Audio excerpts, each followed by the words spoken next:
sur le chemin du rapprochement entre chrétiens catholiques et orthodoxes. Par le Christ, avec lui et en lui. La prière qui a secoué Istanbul. Léon XIV a prononcé une prière qui a bouleversé l'Orient et l'Occident, par le Christ, avec lui et en lui. Un geste historique aux côtés du patriarche Bartholomée qui pourrait ouvrir la porte à une unité chrétienne que le monde n'ose plus imaginer. Istanbul s'est tue. Dans la cathédrale patriarcale Saint-Georges, sous une lumière dorée qui semblait descendre du ciel, Léon XIV et le patriarche Bartholomée Ier ont prononcé ensemble les paroles qui, depuis 2000 ans, ont ému le monde spirituel, par le Christ, avec lui et en lui.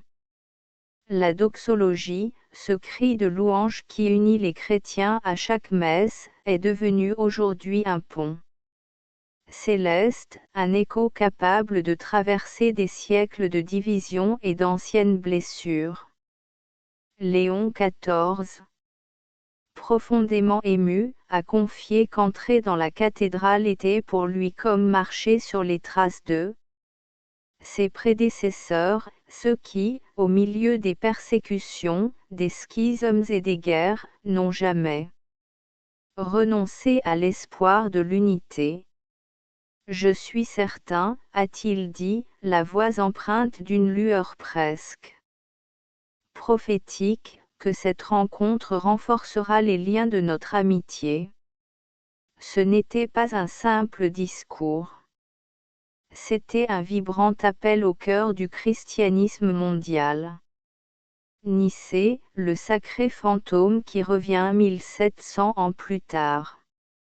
Le pape a rappelé que son voyage en Turquie n'était pas un hasard, il marquait le 1700e anniversaire du Concile de Nicée, le moment où les chrétiens du IVe siècle ont proclamé au monde entier que le Christ était vrai Dieu, né du vrai Dieu. Aujourd'hui comme hier, il réclame quelque chose d'aussi révolutionnaire, l'unité. Le mot unité, disait Léon XIV, n'est pas un vœu pieux, c'est le commandement de Jésus à la veille de sa passion.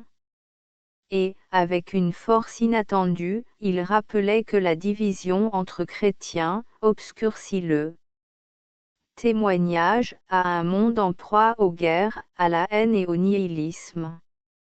La prière qui pourrait changer l'histoire. Dans la doxologie, le diacre implorait, pour la stabilité des saintes églises et pour l'unité de tous. Léon XIV a interprété cette requête comme un mandat divin, que Dieu nous fasse miséricorde et exauce cette prière. Istanbul a été le théâtre de bien plus qu'un simple rituel. Ce fut un séisme spirituel. Compilation de Prosper, OFS.